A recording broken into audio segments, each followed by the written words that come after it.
Karibu katika chaneli yetu la Maarifa. Katika siku hii au wiki ya leo tutaenda kujifunza kisa cha mkulima mmoja ambacho kisa hiki kimeelezewa na mwandishi wa kitabu hiki ambaye mwandishi anaitwa Simoni Magambo Simoni.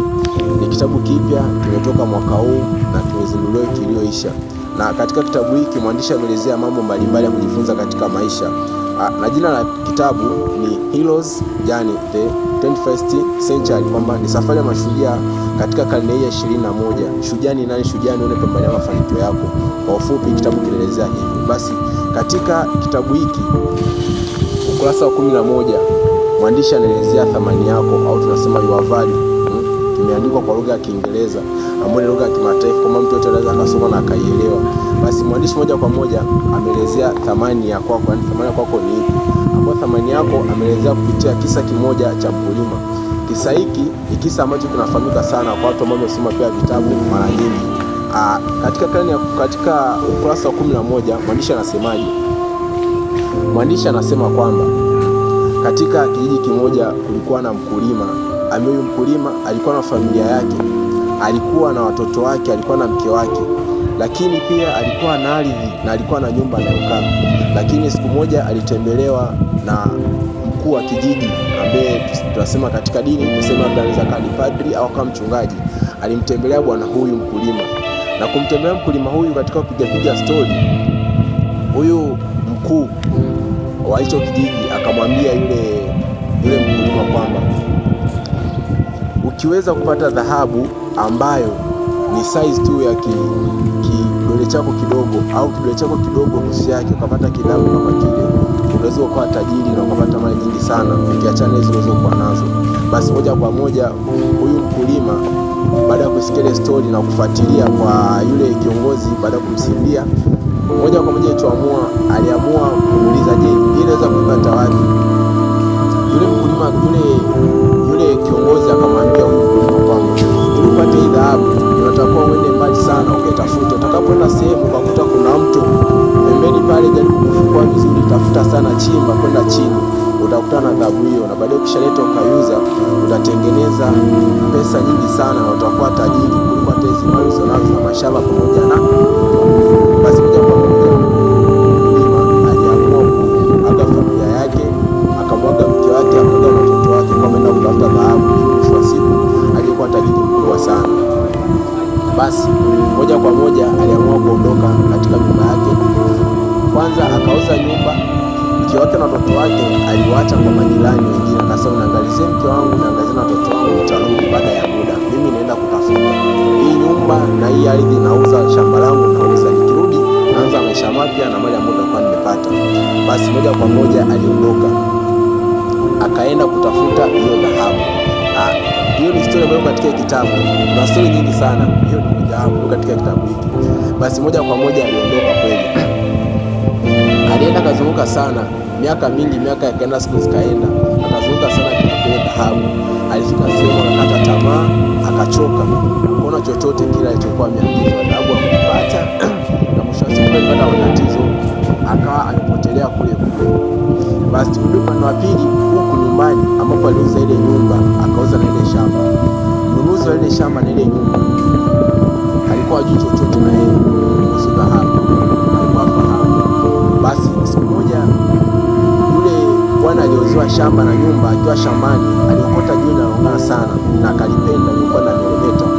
Akachukua akaenda kuweka juu ya meza kama pambo, akasema inafaa kwa mapambo ya ndani, katika familia ikawa pambo la ndani.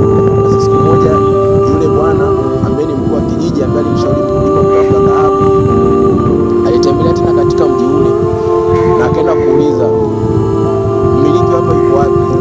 Yule bwana akasema, mmiliki hapa aliulizia mimi. Yeye akasema ameenda kutafuta maisha mengine. Lakini yule kiongozi wa kijiji aliona jiwe lile juu ya meza na ng'aa sana, ambapo ilikuwa ni dhahabu.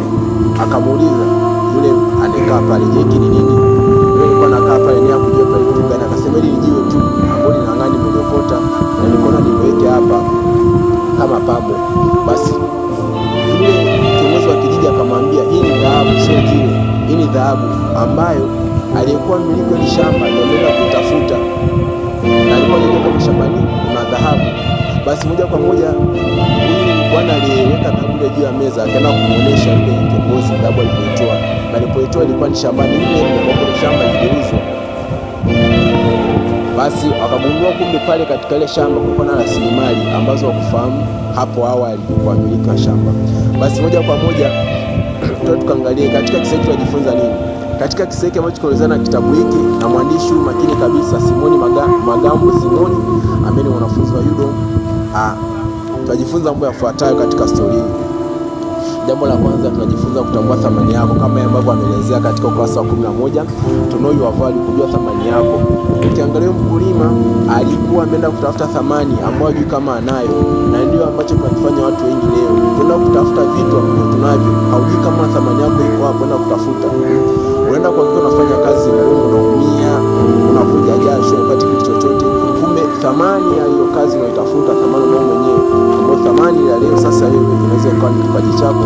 Ongeza kipaji chako ukapata thamani yako, na kipaji chako inaweza kuwa ni kuimba, na kila siku wanaongea sana kuhusu mambo ya vipaji. Kipaji ni thamani kubwa sana ambayo unayo, huwezi jua. Sasa unapoifahamu thamani yako kupitia kipaji chako, ambapo ni thamani yako, ukakigeuza na ikawa pesa, sio kageuka kufanya mambo magumu na ukaumia bila faida yoyote ile. Kama mkulima huyu ambaye hakujua kama dhahabu anazo kwake, akaondoka kutoka kwenda kutafuta sehemu nyingine. Na hivi pia inatukuta watu wengi, unakuta tunaondoka kwenda sehemu za mbali kutafuta mafanikio, ili hali mafanikio tunayo. Tunakuwa katika jamii, tuna watu ambao wanaweza kutusaidia, lakini hatuwasikilizi au hatuwafuati, hatuwatafuti. Tunaenda mbali kutafuta, baadaye unakuta tunatapeliwa. Kwa mfano mdogo tu, unakuta katika jamii yako kuna bidhaa inauzwa, labda jirani unafahamu kwa sababu bidhaa fulani anauza, lakini haumwamini yule jirani yako bidhaa anayouza. Badala yake unatoka na kutafuta mbali, kutafuta nini? Unaenda kudhulumiwa, kuibiwa, kutapeliwa, wakati bidhaa ulikuwa nayo pale nyumbani. Kwa hiyo kupitia kisa hiki tunajifunza mambo mengi sana. Hayo ni miongoni mwa tunayojifunza kupitia kisa hiki, kwamba tambua thamani yako. Thamani yako ni ipi? Ukishatambua thamani yako, utajua na kufanya kitu gani kwa wakati gani. Usije kuwa kama huyo mkulima ambaye alishawishika kitu kidogo tu na hakujua kama thamani ile ya dhahabu ipo shambani mwake, akauza shamba, akauza nyumba, na baadaye alienda kule akapata matatizo makubwa sana. Kwa hiyo basi, hebu naomba ujifunze kupitia kisa hiki kwamba unataka utambue thamani yako ni ipi. Asante sana na kufuatilia channel hii. Tukutane wiki ijayo katika topic inayofuata. Lakini pia katika kitabu hiki wataka kitako unaweza kunitafuta hapo ndani ya Dodoma, popote hapo kinakufikia. Bei yake ni ya che sana, ambapo ni kwa shilingi 10,000 tu nakipata, kama The Hero's Journey a 21st Century, kwamba ni safari ya mashujaa wa karne ya 21. Tutaendelea na uchambuzi wa kitabu hiki wiki zinazofuata. Katika siku ya leo tumejifunza kujua thamani yako kupitia kisa hiki cha mkulima. Asante sana.